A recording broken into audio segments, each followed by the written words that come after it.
Hello বন্ধুরা, একটা নতুন ভিডিও নিয়ে এসেছি। এই ভিডিওতে দেখাচ্ছি খসলা গাছ, যেগুলো আপনারা দেখতে পাচ্ছেন এগুলো খসলা গাছ। এই খসলা গাছ আমরা চাষ করে থাকি, তাই তোমাদেরকে দেখাচ্ছি। খসলা একটা অত্যন্ত লাভজনক ফসল। এতে খরচ কম কিন্তু লাভ বেশি, তাই আমরা এই সকল চাষ বেশি করে থাকি। এটা গ্রীষ্মকালীন ফসল হলেও এটাতে সেচ কম লাগে। সর্ষের তুলনায় এটাতে অনেক লাভ বেশি এবং সেচও কম লাগে। এটা গরমের অল্প হাওয়া পড়লেই আমরা এটা রোপণ করি। দেখুন গাছগুলো খুব সুন্দর হয়েছে। আজকে যে গাছটা হয়েছে এটা আপনার 19 দিনের গাছ। এই গাছটা দেখুন পাতাগুলো কত সুন্দর হয়েছে। গাছে রোগমুক্ত গাছ আছে এবং সেচ দেওয়া হয়েছে। খসলা খেতে খুব ভালো। আমরা খসলা বড়া করেও খাই, আবার তেল করেও খাই।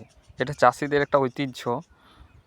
যে সকল বন্ধুরা ভিডিওটা দেখছেন তাদেরকে বলবো, এইরকম ভিডিও দেখতে চাইলে চ্যানেলে সাবস্ক্রাইব করে থাকুন এবং আমি এরকম ভিডিও আনার চেষ্টা করব। দেখার জন্য ধন্যবাদ।